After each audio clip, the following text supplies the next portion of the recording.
Hello aspirants, तो कैसे हैं आप सब लोग। उम्मीद करता हूं कि आप सब बढ़िया होंगे और अपनी प्रिपरेशन अच्छे से कर रहे होंगे। तो आज हमारी एमसीक्यू सीरीज़ का नेक्स्ट पार्ट है जो कि पार्ट 16 है। अभी तक लगभग 15 पार्ट्स हमारे हो चुके हैं। आज हम बढ़ते हैं अपने नेक्स्ट पार्ट की ओर। तो चलो स्टार्ट करते हैं बिना किसी डिस्ट्रक्शन के। तो आज का सबसे पहला एमसीक्यू आपके सामने है placenta previa causes. Placenta previa topic आपने ज़रूर पढ़ा होगा। तो जिस बच्चे ने ये टॉपिक पढ़ा होगा, काफ़ी इजी क्वेश्चन है कि प्लासेंटा प्रीविया जो है उसके कॉजेज क्या हैं। तो देखो, जब भी कोई डिजीज आप पढ़ते हो तो हमेशा डिजीज में कॉजेज से क्वेश्चन आता है, साइन एंड सिम्टम से क्वेश्चन आता है, उसके डायग्नोस्टिक एवेल्युएशन से क्वेश्चन आता है, खासकर गोल्ड स्टैंडर्ड डायग्नोस्टिक एवेल्युएशन से क्वेश्चन आता है। तो इसके ऑप्शंस क्या क्या हैं? क्या पेनफुल ब्लीडिंग होती है? क्या पेनलेस वेजाइनल ब्लीडिंग होती है? क्या फीवर होता है? क्या कन्वल्जन होता है? तो देखो, प्लासेंटा प्रीविया, सबसे पहले आपको कंडीशन पता होनी चाहिए कि प्लासेंटा प्रीविया होता क्या है। तो मैं आपको बता दूं, प्लासेंटा प्रीविया में जो यूट्रस है, यूट्रस के लोअर सेगमेंट में, ठीक है, जो ये यूट्रस का ये लोअर सेगमेंट है ना, इस सेगमेंट में प्लासेंटा जो है वो एडहर होता है, ठीक है। इसी को हम बोलते हैं प्लासेंटा प्रीविया। अब ये प्लासेंटा की पोजीशनिंग के ऊपर होता है, ठीक है। तो मैं आपको डायग्राम से अगर समझाऊं तो इस तरह से ये डायग्राम है, आप देखो, काफी प्यारी डायग्राम है जिससे आपको हर एक चीज, हर एक पॉइंट क्लियर हो जाएगा। तो देखो, ये जो प्लासेंटा है ये लोअर सेगमेंट में है ना, ठीक है। अब यहाँ पे क्या है? लो लाइंग प्लासेंटा लोअर में है, बट उतना सर्विक्स के पास नहीं है। यहाँ पे देखो आप जरा, बिल्कुल सर्विक्स के मार्जिन पे आ चुका है ना। यस, यहाँ पे सर्विक्स है और उसके मार्जिन पे आ चुका है, तो इसको हम बोलेंगे मार्जिनल प्लासेंटा, ठीक है। उसके बाद आप देखो, इसने कवर कर दिया सर्विक्स को, बट पूरा नहीं, पार्शियली कवर किया है, तो ये बोलेंगे, इसको हम बोलेंगे पार्शियली प्रीविया, या पार्शियली कवर्ड जो किया है तो पार्शियल प्रीविया। अब ये कंप्लीट वाले में आप देखो, ठीक है, इसमें आपको देखो, इसमें ज्यादा क्लैरिटी होगी। ये देखो, ये पूरा कंप्लीट कर चुका है, ये पूरा प्लासेंटा कवर कर चुका है, तो इसको हम क्या बोलेंगे? Complete previa. तो सिंपली प्लासेंटा प्रीविया है क्या? सबसे पहले प्लासेंटा का लोअर यूट्राइन सेगमेंट में बनना, और उसके बाद इसकी जो 4 टाइप्स हैं वो किस पे बेस्ड हैं? सर्विक्स और इसकी पोजीशन पे बेस्ड हैं। तो क्या क्या है इसमें? Low lying placenta, marginal placenta, ठीक है, और उसके बाद पैराइटल प्लासेंटा या पार्शियल प्लासेंटा, और उसके बाद कंप्लीट प्लासेंटा। तो ये 4 हो गए टाइप्स इसके। अब प्लासेंटा प्रीविया में ब्लीडिंग जो होती है वो कौन सी होती है? तो इसका इजी आंसर है पेनलेस वेजाइनल ब्लीडिंग होती है। इसमें फीवर नहीं होता है, इसमें कन्वल्जन नहीं होता है, और पेनफुल ब्लीडिंग जो है वो प्लासेंटा प्रीविया में नहीं, वो एब्रेप्शो प्लासेंटा में होती है, आपको पता होगा। तो क्या बस इतना इजी क्वेश्चन आता है? हाँ, इजी क्वेश्चन आता है, बट और भी कुछ एस्पेक्ट इसमें जुड़ेंगे, क्योंकि एब्रेप्शो और प्रीविया में लगता तो ये इजी है, बट अब यहाँ पे देखो कैसे कंफ्यूज करने के लिए इसने पेनफुल ब्लीडिंग पे ही क्वेश्चन पूछा है, पेनफुल पेनलेस, अब वेजाइनल ब्लीडिंग डाल दिया, ठीक है। तो बी इसका आंसर है, पेनलेस वेजाइनल ब्लीडिंग। और क्या क्वेश्चन बन सकते हैं प्लासेंटा प्रीविया से? तो क्या और भी कोई क्वेश्चन बन सकते हैं? बिल्कुल बन सकते हैं। तो क्या क्या है वो? तो चलो सभी एस्पेक्ट्स को देखते हैं। पहले हम लिखेंगे प्लासेंटा प्रीविया, में शॉर्ट में लिख रहा हूं पीपी। प्लासेंटा प्रीविया क्या है? ये प्लासेंटा प्रीविया, ये बेसिकली प्लासेंटा, ठीक है, प्लासेंटा इम्प्लांट या इम्प्लांटेड इन लोअर यूट्राइन सेगमेंट। कहां पे प्लासेंटा हो गया? ये लोअर यूट्राइन सेगमेंट में इम्प्लांट हो जाता है, ठीक है। अब ये क्या कवर करता है? पार्शियली सर्विक्स को कवर करता है या कंप्लीटली करता है? तो उसके बेसिस पे तो यूट्राइन सेगमेंट पार्शियली और कंप्लीटली कवर इंटरनल ऑस, ठीक है। जो इंटरनल ऑस है यूट्रस का, सर्विक्स का इंटरनल ऑस, उसको ये पार्शियली कवर करता है या कंप्लीटली कवर करता है। उस कंडीशन को हम क्या बोलते हैं? प्लासेंटा प्रीविया, ठीक है। अब इसके साइन एंड सिम्टम की अगर मैं बात करूं, जो आपको क्वेश्चन भी आया था, तो प्लासेंटा प्रीविया में क्या होती है? पेनलेस, ठीक है, पेनलेस। कलर में अगर पूछे तो bright red, painless bright red vaginal bleeding. कब होती है ये ब्लीडिंग? तो याद रखना, इन 3rd ट्राइमेस्टर। तो मतलब क्या क्या पूछ सकता था? कब होती है वो पूछ सकता था, किस कलर की होती है वो पूछा, क्या इसने? पेनलेस, ठीक है। तो यहां से हमको पता चल गया कि क्या क्या पूछ सकता है। और पूछेगा इसमें कि प्लासेंटा प्रीविया में यूट्रस क्या होता है, यूट्रस कैसा होता है, ठीक है। आपका यूट्रस टेंडर होगा या वो, चलो उससे पहले हम डायग्नोसिस की बात करते हैं, ठीक है।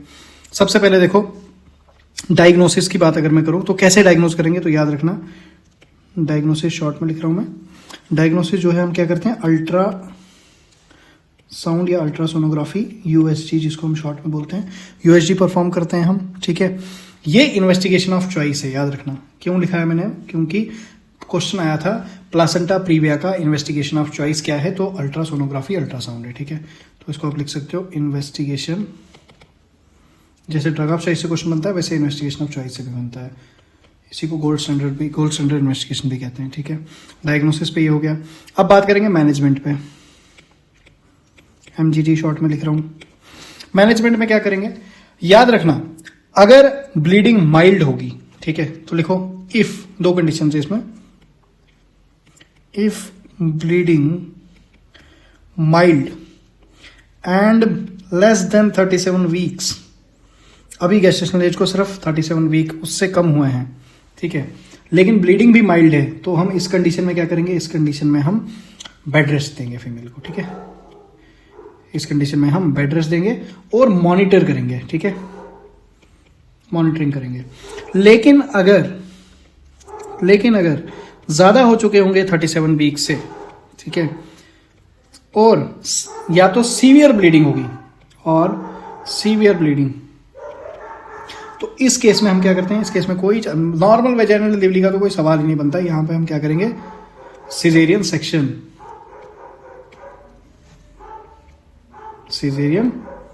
सेक्शन को परफॉर्म करते हैं। Is it clear? यहां तक बात क्लियर हो गई। तो ये क्या क्या था इसमें, प्लासेंटा प्रीविया की हमने छोटी सी डेफिनेशन देखी, ठीक है, इसके सिम्टम्स देखे, डायग्नोसिस देखा, मैनेजमेंट देखा, क्लियर। अब कॉम्प्लिकेशन की अगर मैं बात करूं कि क्या कॉम्प्लिकेशन है इसकी, तो देखो कॉम्प्लिकेशन से क्वेश्चन आया था। अब कॉम्प्लिकेशन दोनों को होगी, मदर को भी होगी और बेबी को भी होगी, तो हम ऐसे करके लिखते हैं मदर और बेबी या फीटस। मदर में क्या होगा, सिंपल पीपीएच, पोस्टमार्टम हेमरेज होगा या शॉक, ठीक है, पीपीएच और शॉक होता है इसमें। बेबी को क्या होगा, तो प्री टर्म होगा या प्रीमैच्योरिटी, ठीक है, और लो बर्थ वेट, क्लियर। तो ये थे क्या, ये थे complications of placenta previa. Is it clear? यहां तक बात क्लियर हो गई। तो देखो आंसर इसका काफी सिंपल था, प्लासेंटा प्रीविया का, कि यहां पे क्या होती है, पेनलेस वेजाइनल ब्लीडिंग होती है। क्लियर? यहां तक बात क्लियर है। आगे बढ़े। अब देखो आ गया ना एब्रेप्शो प्लासेंटा। अब ये एब्रेप्शो प्लासेंटा याद रखना, एब्रेप्शो से ही पता चल रहा है, एब्रेप्शो का मतलब ही हुआ टूटना, ठीक है, ठीक है। एब्रेप्शो प्लासेंटा डायग्राम से समझाता हूं। पहले मैं आपको बता दूं इसमें होता क्या है। बेसिकली इसमें जो प्लासेंटा होगा वो प्लासेंटा मैच्योरिटी, अभी बेबी पूरा मतलब प्लासेंटा का बाहर आता है, पहले बेबी बाहर आएगा, है ना, पूरी वाइबिलिटी पूरे 9 मंथ, है ना, 280 डेज के बाद बेबी बाहर आता है, ठीक है।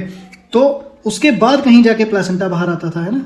अब कौन सी स्टेज में लेबर की प्लासेंटा बाहर आता है जरा बताओ, जल्दी से कमेंट करना, ठीक है। अभी पॉज करो और कमेंट कर दो, ठीक है।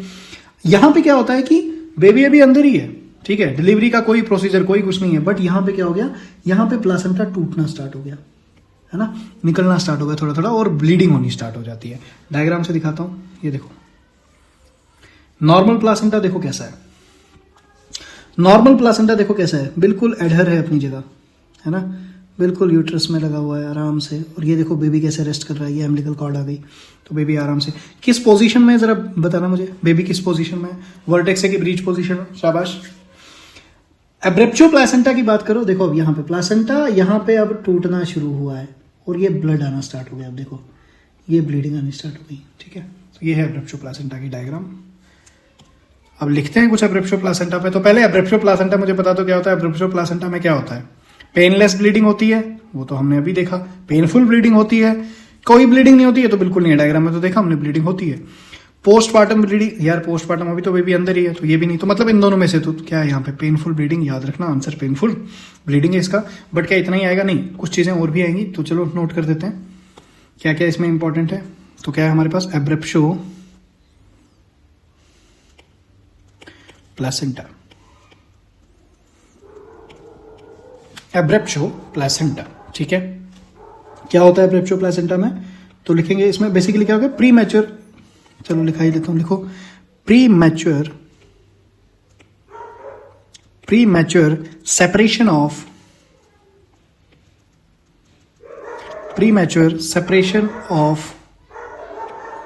normally situated placenta after 20 weeks, ठीक है, बट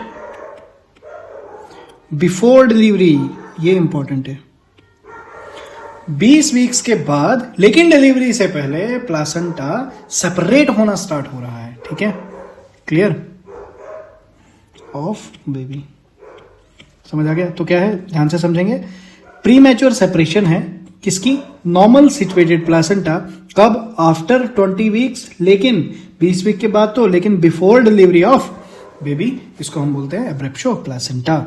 इस एब्रेप्शो प्लासेंटा में क्वेश्चन क्या आया था हमको, कहां से आया था, तो याद रखना, इस एब्रेप्शो प्लासेंटा में पेनफुल वेजाइनल ब्लीडिंग होती है, तो लिखेंगे painful vaginal delivery, painful vaginal bleeding, ठीक है, कब होती है, तो third trimester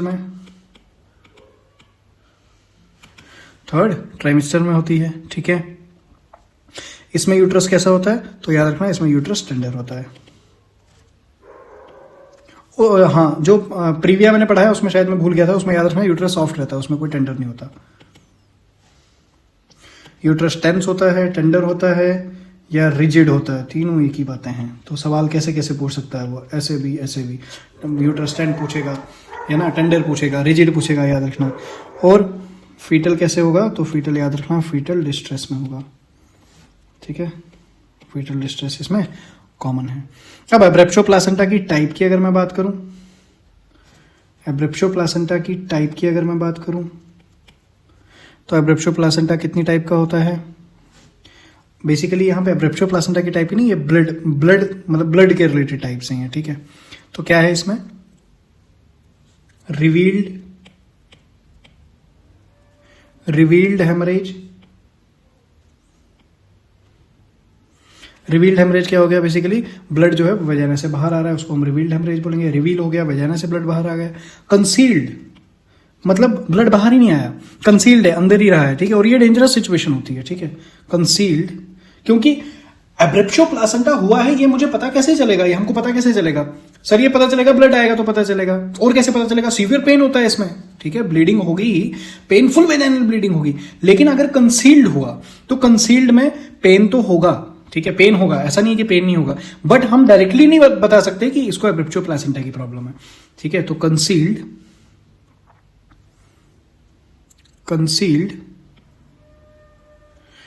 haemorrhage, concealed haemorrhage, और एक होता है मिक्स्ड टाइप।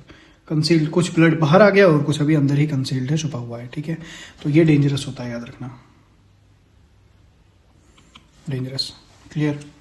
अब मैनेजमेंट क्या है इसकी, मैनेजमेंट से क्वेश्चन आता है, MGT शॉर्ट में लिख रहा हूं। मैनेजमेंट से काफी बार देखा गया है कि क्वेश्चन पूछा जाता है। तो हमने क्या करना है, अगर किसी को एब्रेप्शो प्लासेंटा है तो सबसे पहले हम क्या करेंगे, हम स्टेबलाइज करेंगे मदर को,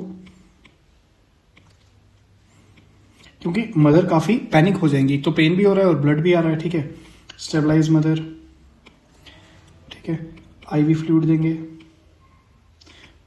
ऑक्सीजन देंगे अगर रिक्वायर्ड है, ठीक है, IV फ्लूइड, ऑक्सीजन, और मॉनिटर करेंगे फीटस को, फीटस ठीक है, फीटल हार्ट रेट ठीक है, कहीं फीटल डिस्ट्रेस में तो नहीं है, ठीक है। सीवियर केस की अगर मैं बात करूं तो सीवियर केस में अगर बहुत सीवियर है, ब्लीडिंग ठीक ठाक आ गई, तो बिल्कुल वेट नहीं करते हैं, इमीडिएट डिलीवरी, ठीक है, सीजरियन सेक्शन परफॉर्म कर देते हैं, ठीक है, याद रखना। और अगर फीटस जो है वो डिस्ट्रेस, जैसे फीटस मॉनिटर किया, फीटस जो है डिस्ट्रेस में पाया गया, तो तब भी हम क्या करेंगे, इमीडिएट डिलीवरी कर देंगे, ठीक है, इमरजेंसी डिलीवरी कर देंगे हम, ठीक है। लोअर सेगमेंट सिजेरियन सेक्शन हम परफॉर्म करते हैं, ठीक है, ये हम इमरजेंसी डिलीवरी परफॉर्म कर देंगे, क्लियर। तो ये क्या था, एब्रेप्शो प्लासेंटा के ऊपर। आपको मैं एक चीज बताऊं, आप ना एलिमिनेशन मेथड लगाया करो, जैसे मान के चलो आपको प्रीविया पता था, थोड़ा सा पता था, तो यहाँ पे क्या है, abruptio placenta is associated with postmortem bleeding है तो बिल्कुल नहीं लग रहा है ना, तो इसको हटाओ। अब 3 में से चुनना है आपने, ठीक है। नो ब्लीडिंग नहीं, ब्लीडिंग तो होती है, ये भी हटाओ। अब 2 है, पेनलेस ब्लीडिंग है या पेनफुल ब्लीडिंग है। एब्रेप्शो में क्या हो रहा है, प्लासेंटा टूट रहा है, तो टूटेगा तो दर्द होगा, क्लियर। प्रीविया में क्या था, प्लासेंटा तो बना हुआ है, बस पोजीशन उसकी ठीक नहीं है, तो उसमें पेन नहीं होता लेकिन ब्लीडिंग होती है। इसमें पेन भी होता है और ब्लीडिंग भी होती है, क्लियर। इस तरह से आपने याद रखना। बढ़े आगे नेक्स्ट क्वेश्चन की ओर। चलो नेक्स्ट क्वेश्चन क्या है, under the universal immunisation programme which vaccine is most sensitive to heat. अब ये याद रखना, जो आपका ये यूनिवर्सल इम्यूनाइजेशन प्रोग्राम है ना, मोस्ट इंपॉर्टेंट है, यहां से क्वेश्चन आता है, क्लियर। इसको आपने क्या करना है, डायरेक्टली गूगल पे फोटोग्राफ निकालो, कोई भी, बहुत सारे फोटोग्राफ्स हैं, उसको रोज सुबह थोड़ा थोड़ा थोड़ा देखो, ये याद करके जाओ पूरा, क्योंकि आपको क्या क्या पूछा जाता है, वैक्सीन का टाइम, रूट, डोज, है ना, कब कब लगानी है, फ्रीक्वेंसी, वो सब पूछा जाता है। तो इसको, ये तो इंपॉर्टेंट टॉपिक, इसको आपने देखना है, ठीक है।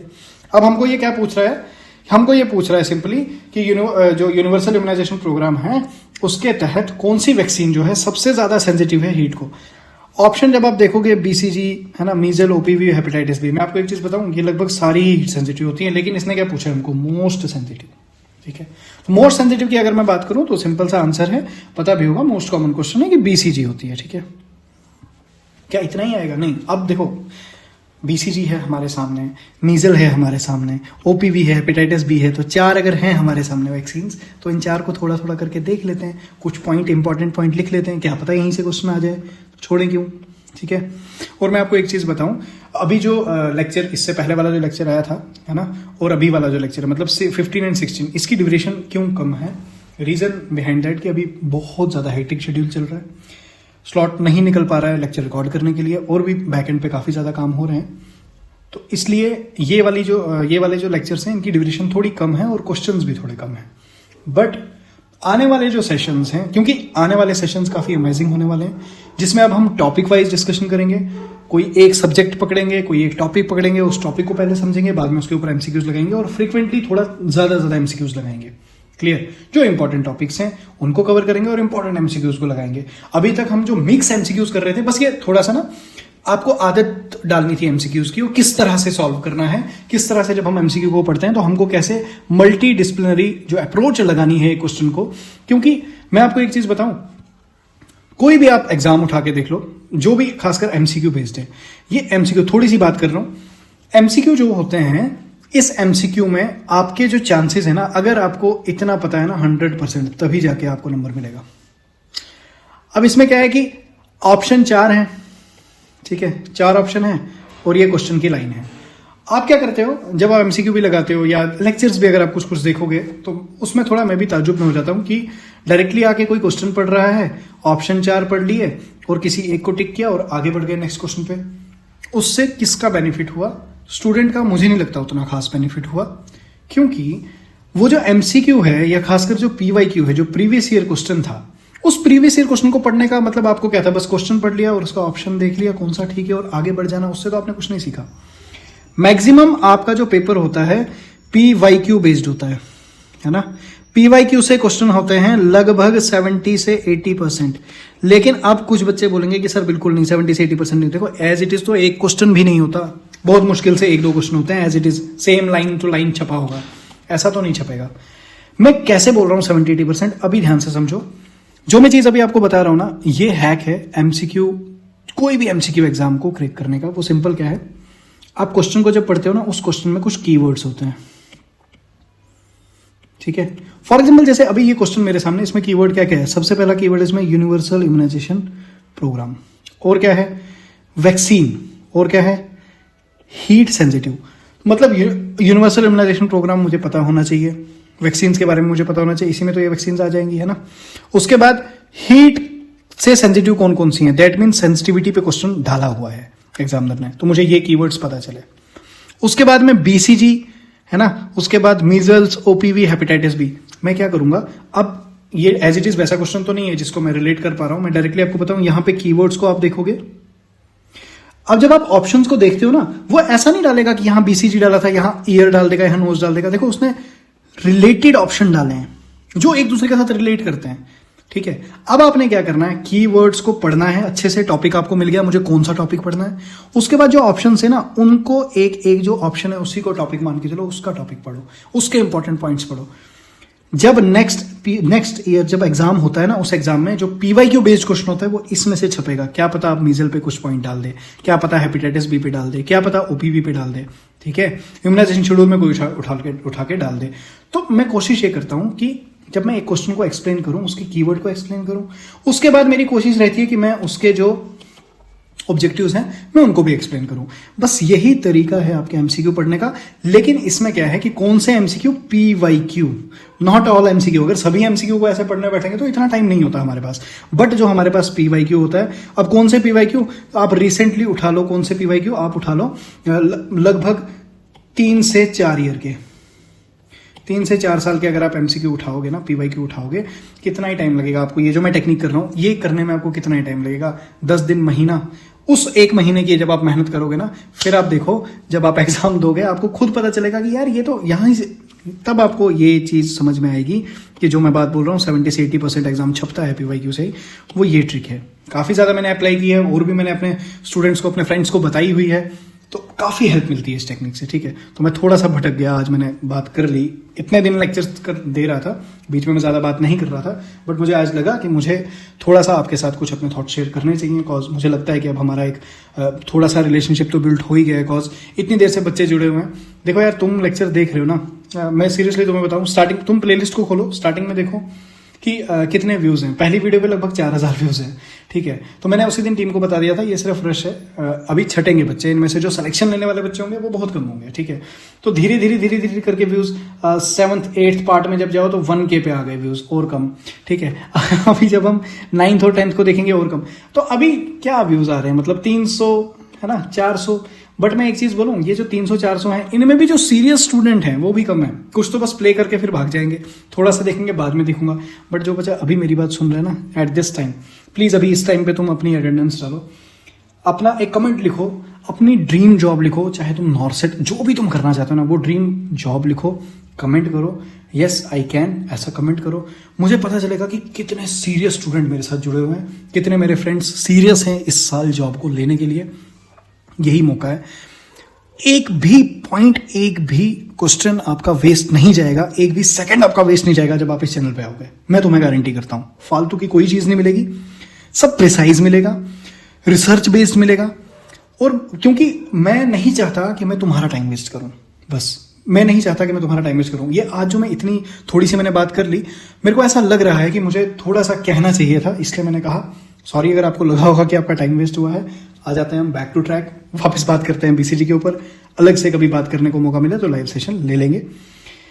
चलो स्टार्ट करते हैं, वापस आते हैं ट्रैक पे। थोड़ा ज़्यादा भाषण हो गया बट सीरियसली यार, मैं तुम्हें एक बात बताऊं, मैं बहुत ज़्यादा खुश होऊंगा उस दिन। अभी मुझे कमेंट्स आते हैं, अभी मुझे इंस्टा पे डीएम्स आते हैं, सबके रिप्लाई में नहीं कर पाता, कुछ के कर पाता हूँ जो डीएम्स होते हैं। बट मैं उस दिन बहुत खुश होऊंगा जिस दिन आप मुझे डीएम करोगे और डायरेक्टली पता होगा कि मैं सेलेक्ट हो गया, मैं फलानी जगह सेलेक्ट हो गई, सब मेरी यहाँ पे सिलेक्शन हो गई। तो उस दिन आपके बाद अगर सबसे ज़्यादा कोई खुश हो रहा है, आपके पेरेंट्स, उनके बाद कोई खुश हो रहा है, तो वो मैं खुश हो रहा हूँ। क्योंकि अगर इन वीडियोस ने थोड़ी भी आपकी हेल्प की होगी और आपको जॉब मिली होगी तो मैं काफ़ी ज़्यादा अपने आप को ब्लिसफुल महसूस करूँगा, ठीक है। तो चलो बीसीजी की बात करते हैं, बात करेंगे बीसीजी की। तो फुल फॉर्म से शुरुआत करते हैं इसकी। मैं थोड़ा ना ज़्यादा इधर उधर हो गया तो मेरे दिमाग से टॉपिक ही हट गया कि क्या है। चलो बीसीजी बनाते हैं इसको। बीसीजी सबसे पहले फुल फॉर्म बैसिलाई या बैसिलस कैलमिट ग्यूरिन, ठीक है। बैसिलस कैलमिट ग्यूरिन इसकी फुल फॉर्म है। कौन सी वैक्सीन है, किस टाइप की, लाइव है क्या डेड है, तो लिखेंगे लाइव एटेन्यूएटेड वैक्सीन। ये क्या है, लाइव एटेन्यूएटेड वैक्सीन है। और क्या पूछेगा इससे, कहाँ से डिराइव हुई, हाँ डिराइव से पूछ सकता है। डिराइव्ड फ्रॉम किसके लिए होती है, तो टीबी के लिए होती है, ठीक है। डिराइव्ड फ्रॉम मायोबैक्टीरियम बोविस, ठीक है। ट्यूबरक्लोसिस को प्रिवेंट करने के लिए हम लगाते हैं इसको। रूट से क्वेश्चन आता है, किस रूट में देते हैं? रूट ऑफ एडीएम लिख रहा हूँ मैं, एडमिनिस्ट्रेशन। रूट ऑफ एडमिनिस्ट्रेशन कहाँ पर लगता है? जो स्कार आपकी बाजू पे है ना, वो इसी का है, ठीक है। तो याद रखना इंट्राडर्मल, ठीक है, इंट्राडर्मल है ये, ठीक है। यूजुअली कहाँ लगता है? तो लेफ्ट साइड लगता है, आपकी लेफ्ट डेल्टॉइड में लगता है न्यूबॉर्न के। क्लियर? सब अपनी लेफ्ट डेल्टॉइड जब चेक करोगे तो आपको स्कार दिखेगा, वो यही बीसीजी का स्कार है ना, ठप्पा। कब देते हैं? तो टाइम से क्वेश्चन आएगा, टाइम एट बर्थ, बर्थ के टाइम पे देंगे, ठीक है। और प्रेफरेबल क्या रहता है? तो पहले 24 घंटे, ठीक है। प्रेफरेबल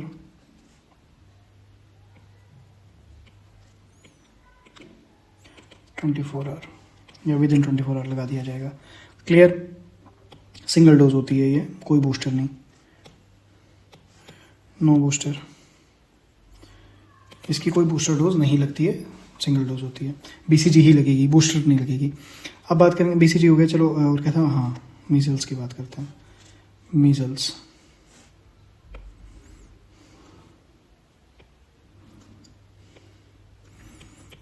मीजल्स की अगर मैं बात करूं तो मीजल्स क्या है? ये कौन सी? ये भी लाइव है, याद रखना, live attenuated, live attenuated vaccine.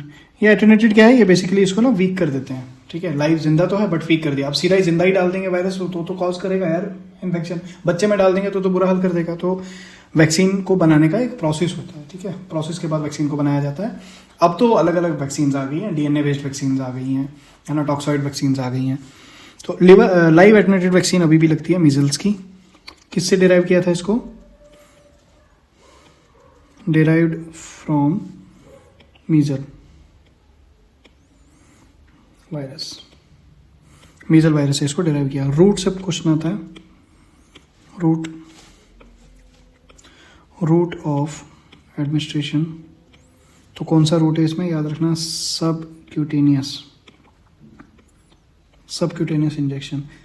अब किसी को लग रहा होगा सर ये बहुत मुश्किल है, क्या रूट याद रखने है? वो मैंने आपको कहा ना, वो फोटोग्राफ जब आप डाउनलोड करोगे इम्यूनाइजेशन शेड्यूल की तो रोज थोड़ा थोड़ा देखोगे तो याद हो जाता है। और मैं आपको एक चीज़ बताऊं यार, वो याद करना ही पड़ेगा, क्योंकि आने वाले टाइम में जब आप हॉस्पिटल में लगोगे तो आप ज़रूर ये वैक्सीनेशन लगाओगे और आपको याद तो होगा ही ना। अब याद उसी को होगा ना जिसको लगना है जॉब पे। क्लियर? नेक्स्ट, शेड्यूल इसका क्या है? तो 9 मंथ पे शेड्यूल से क्वेश्चन आता है। और 9 मंथ के बाद कब लगता है? ये 15 महीने पे, ठीक है। इसको ना एमएमआर के साथ भी दे सकते हैं, तो लिख सकते हो often give with MMR. Measle mump rubella करके आते हैं ना, तो 3 के साथ जोड़ के, है ना, मम्पो रूबेला के साथ जोड़ के भी दे सकते हैं। तो ये हो गया मलेरिया। और क्या था? और है हमारे पास ओपीवी, ओरल पोलियो वैक्सीन। तो लिखेंगे ओपीवी, निकालते हैं पहले, चलो ओपीवी, ओरल पोलियो वैक्सीन। ये कौन सी होती है? ये भी लाइव होती है, लाइव एटेन्यूएटेड। और ये सभी ना हीट सेंसिटिव हैं, 2 से 8 डिग्री पे इनको, मतलब इनको भी बॉक्स में रखना पड़ता है, ठीक है। इनका ILR मेंटेन करना पड़ता है हमको। क्लियर? कोल्ड चेन मेंटेन करनी पड़ती है। Live attenuated vaccine,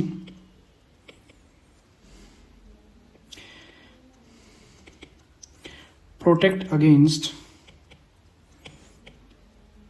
पोलियोमिलाइटिस। Polio effect करता है नर्वस सिस्टम को। क्लियर? ये बेसिक चीज़ें हैं, ये होप्स आपको पता ही होंगी। अब शेड्यूल की बात करते हैं। ये क्या हो गया इसको? Sorry, wait.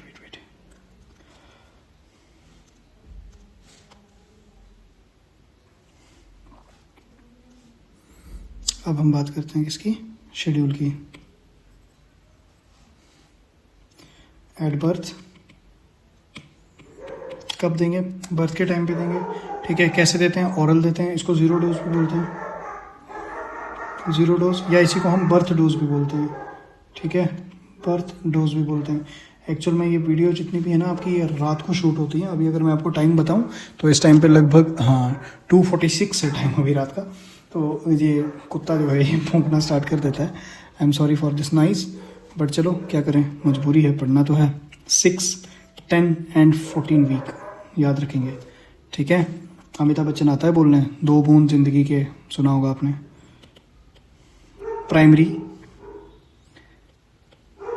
प्राइमरी सीरीज चलाते हैं हम इसकी, और इसका बूस्टर डोज भी होता है। बूस्टर कब देते हैं? बूस्टर एट 16 to 24 मंथ इसमें दे देंगे। क्लियर? अब है, हो गया, ओपीवी भी हो गया, और क्या था, हेपेटाइटिस बी भी थोड़ा सा देख लेते हैं। हेपेटाइटिस बी, हेपेटाइटिस बी की अगर मैं बात करूं तो ये जो है लाइव नहीं होता, याद रखना। ये रिकम्बिनेंट डीएनए टेक्नोलॉजी से बनाया गया है, ठीक है। रिकम्बिनेंट डीएनए वैक्सीन है ये। क्लियर? ये इनएक्टिव होता है। इनएक्टिव वो भी क्या, टॉक्साइड्स होते हैं, ठीक है। इनएक्टिव नॉन लिविंग या नॉन लाइव, ठीक है। इनएक्टिव नॉन लाइव वैक्सीन होती है। कहाँ से प्रोड्यूस किया जाता है? Produced in yeast cell. देखो यीस्ट सेल में इसको प्रोड्यूस किया है हमने। रूट पे क्वेश्चन आता है, क्या रूट है इसका? रूट ऑफ एडमिनिस्ट्रेशन की अगर मैं बात करूं तो ये IM दिया जाता है, ठीक है, इंट्रामस्कुलर दिया जाता है। यूजुअली कहाँ पे दिया जाता है? तो ये एंटीरोलेटरल थाई पे दिया जाता है इन्फेंट की। डोजेज की अगर हम बात करें तो डोज डिस्ट्रीब्यूशन इसका क्या है? फर्स्ट डोज जो है वो कब दिया जाएगा? एट बर्थ, बच्चा पैदा होगा उस टाइम पे देंगे, 24 आवर्स के अंदर। सेकेंड डोज की अगर हम बात करें तो सेकेंड डोज हमने कब देना है इसको? 6 वीक्स पे। और हम थर्ड डोज की बात करें तो थर्ड डोज हम कब देते हैं? 6 मंथ्स पे, ठीक है। तो ये सारी चीज़ें आप ना इम्यूनाइजेशन शेड्यूल एक बार पढ़ोगे तो सारी क्लियर हो जाएंगी, बट यहाँ पे अब आया था बीच में तो मैंने करवा दिया। तो बढ़ते हैं आगे नेक्स्ट क्वेश्चन की ओर। एक क्वेश्चन नोट कर लेते हैं, चलो। अब है सर्वे पे क्वेश्चन है, विच सर्वे प्रोवाइड्स डाटा ऑन। कौन सी सर्वे है जो प्रोवाइड करवाती है डाटा हमको किस पे? फर्टिलिटी पे, मॉर्टेलिटी पे और न्यूट्रिशन इंडिया में, न्यूट्रिशन इन इंडिया। 3 एस्पेक्ट देखना है, फर्टिलिटी, मॉर्टेलिटी और न्यूट्रिशन। कौन सी सर्वे है? तो हमको पता होना चाहिए पहले ये सेंसेक्स क्या होता है। सेंसेक्स तो पता होगा, सबको पता होगा। ये DLHS क्या है ना, NFHS क्या है ना, SRS क्या है, तो ये तो सबसे पहले हमको पता होना चाहिए। मैं आपको एक चीज़ बताऊं, जो ये सर्वे है, ये जो डाटा प्रोवाइड करती है फर्टिलिटी का, मॉर्टेलिटी का और न्यूट्रिशन का, वो है नेशनल फैमिली हेल्थ सर्वे। तो C इसका आ जाएगा। इनमें देखो अब एब्रीवेशन दी हुई है, ऐसे ही क्वेश्चन आता है। JKSSB माहिर है इस चीज़ में, वो पूरा लिखेगा नहीं कि जिससे तुम अंदाजा लगा पाओगे कि इसका आंसर ऐसा होगा, ठीक है। अब पूरा लिखा होता तो हम एलिमिनेशन करके कुछ लगाते, लेकिन नहीं, ऐसा नहीं है, वो एब्रीवेशन डाल देता है, तो आपको थोड़ा सा पढ़ना पड़ता है। क्लियर? तो सबसे पहले हम देखेंगे NFHS को, उसके बाद बाकी चीज़ें भी क्लियर करेंगे। चलो, NFHS क्या है? NFHS तो लिखेंगे नेशनल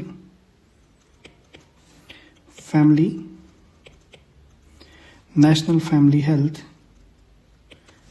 सर्वे। इजी है, नेशनल फैमिली हेल्थ सर्वे बहुत इजी है।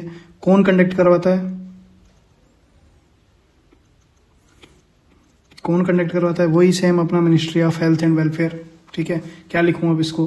पता होगा आपको, लिख लेना, ministry of health and welfare India. Frequency क्या है? इतना डीप तो नहीं जाता, बट फिर भी मैंने कहा ना कि थोड़ा सा एज पे जाना पड़ता है, क्योंकि अगर आ गया तो फिर दिक्कत ना हो।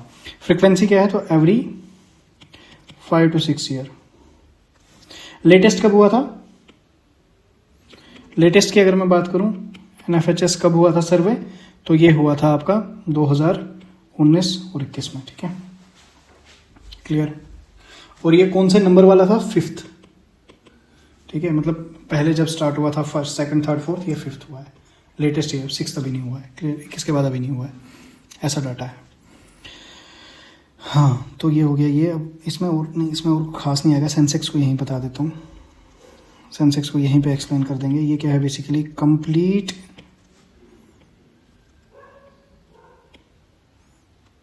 न्यूमरेशन ऑफ पॉपुलेशन,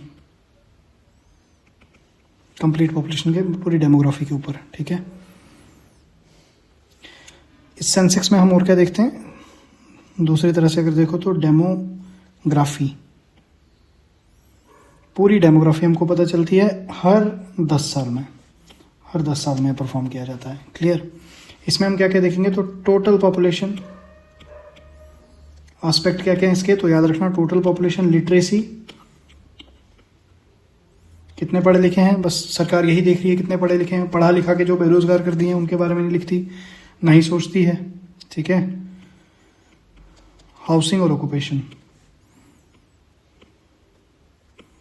क्लियर, ये सारी चीज़ें हो गई सेंसेक्स में। और क्या था, डीएलएचएस कर देते हैं इसको भी, चलो साथ साथ निपटाते हैं।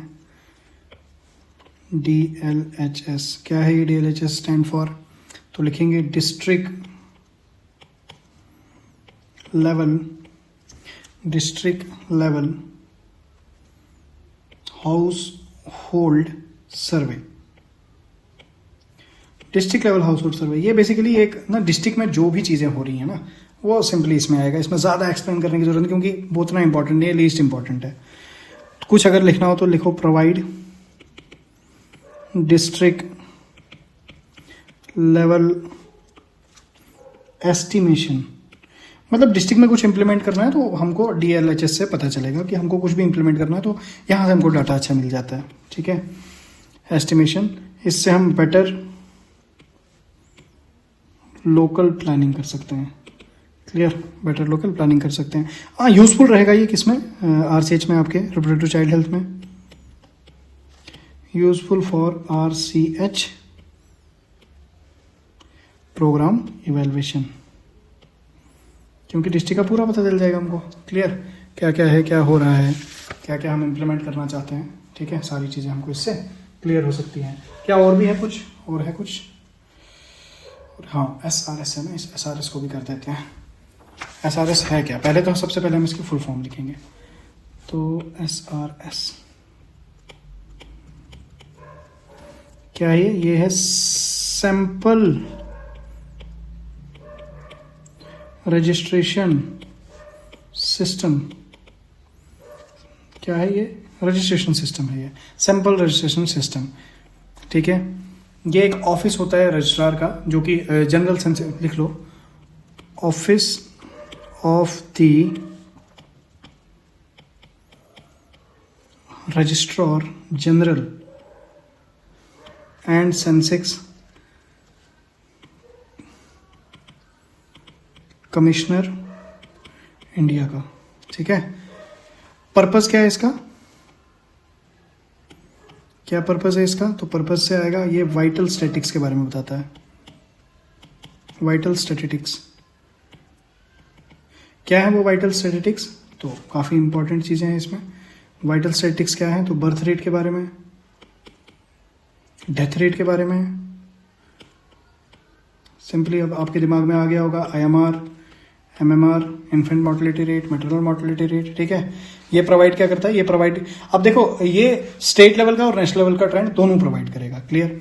अब ना कुछ मैं आपको हिंट देता हूँ यार, बना के दे देता हूँ ताकि ये क्वेश्चन आए उसमें तुम फंसो ना कभी। अगर बात चल रही है ना SRS की, ठीक है, तो इसकी ट्रिक आप याद रखना, फर्टिलिटी प्लस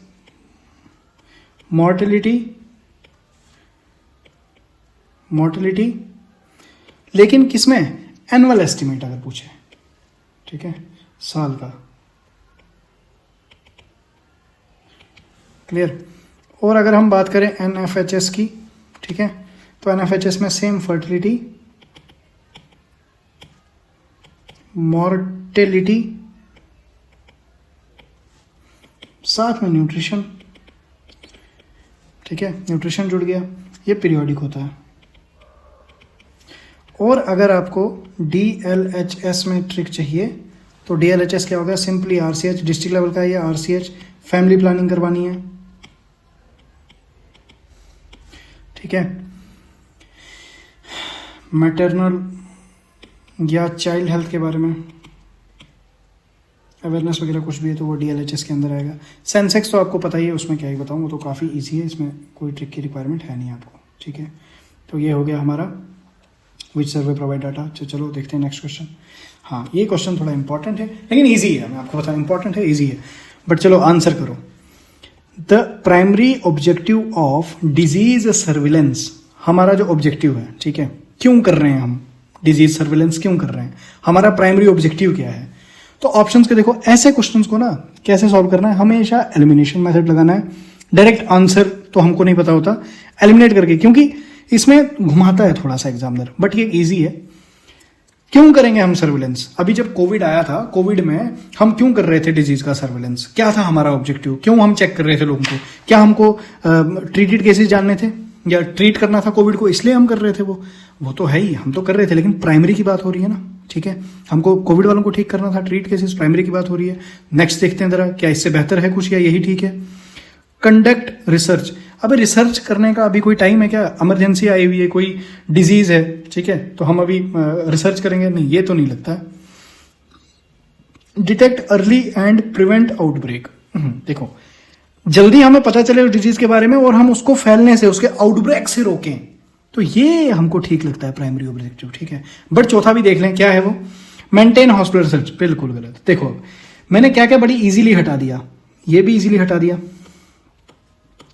ये भी इजीली हटा दिया, ठीक है, ये भी इजीली हटा दिया। तो यहां पे कंफ्यूज होगा बच्चा दो जगह। एक तो होगा केसेस को ट्रीट करने के लिए, बिल्कुल ठीक बात है, हम डिजीज का सर्वे करते हैं, लेकिन प्राइमरी अगर हमको पूछा जा रहा है तो, और इससे ज्यादा ठीक कौन सा लग रहा है? इससे ज्यादा ठीक हमारा है, हम डिटेक्ट करेंगे अर्ली, जल्दी डिटेक्ट करेंगे और प्रिवेंट करेंगे आउटब्रेक को। तो इसका आंसर क्या आ जाएगा? इसका आंसर आ जाएगा सी। तो काफी इजी था ये, थोड़ा सा सोचना था बस। इसी तरह से ये कम्युनिटी में जो क्वेश्चंस आते हैं वो इस तरह के ही क्वेश्चंस पूछे जाते हैं। तो टाइम काफी हो गया है, चलो अब मैं आपको एक चीज बताऊं यार, बार बार बताता हूं लास्ट पे आके कि इंस्टा, टेलीग्राम ये सब आप कर लो। देखो, आप ही का बेनिफिट है, फॉलो कर लो इंस्टाग्राम पे, टेलीग्राम पे तो आपको पीडीएफ मिलती है, आपको पता ही है किस लिए मैं बोल रहा हूँ। व्हाट्सएप पे आपको पता है, जो बच्चा व्हाट्सएप ग्रुप में है उसे पता है कि रोज क्वेश्चंस आते हैं, रोज आप आंसर देते हो। अब मैं आपको एक ताज्जुब की बात बताऊं, इसमें ना लगभग 300 स्टूडेंट हो चुके हैं, ठीक है, लगभग 300 होने वाले हैं व्हाट्सएप चैनल पे। बट रोज क्वेश्चन डालता हूं ना मैं, आंसर कितने होते हैं? 60, 80, 90, कभी कभी 150। अब बच्चों ने ज्वाइन कर लिया है बट वो है ही नहीं वहां पे। तो आप कह रहे हो ना कि बहुत कंपटीशन है यार, 100 पोस्टें हैं जीएमसी उधमपुर में, हंदवाड़ा में 108, उसके अलावा भी बहुत सारी। लेकिन जब मैं कंपटीशन की बात करूँ ना, तो तुम यही देखोगे कितने बच्चे अवेयर हैं, कंटेंट मिल रहा है, लेकिन उसका कितना बच्चे देख रहे हैं। व्यूज की बात करूं तो कितने ही देख रहे हैं, ठीक है। तो जो अभी लगे हुए ना, मेरे साथ जो लगा हुआ है बच्चा, जो भी स्टूडेंट अभी लगा हुआ है, मेरे दोस्त तेरा ही सिलेक्शन होगा, मैं तुझे गारंटी देता हूं। बस लगे रहे, कंसिस्टेंसी को ब्रेक मत कर। मैंने कहा था पहले भी, मैंने कहा था कि दिन के बस 100 MCQ है ना, स्टार्ट कर दो, करना स्टार्ट कर दो, सिलेक्शन होते रहेंगे। आप बस कंसिस्टेंसी दिखाओ अपनी मेहनत में, इससे ज्यादा आपको करने की कोई जरूरत नहीं है। और अपने फ्रेंड्स के साथ ये वीडियोस शेयर भी करो, जो तुम्हें लगता है कि हाँ तुम्हें उसको इसकी जरूरत है, तो तुम इसे शेयर भी करो। तो चलो मिलते हैं यार नेक्स्ट सेशन में। अब तुम पता नहीं कब ये वीडियो देख रहे हो, मेरी तरफ से तो गुड नाइट, क्योंकि काफी ज्यादा लेट हो चुका है, अब सोने का टाइम हो चुका है। तो चलो मिलते हैं नेक्स्ट वीडियो में। Thank you so much, God bless you.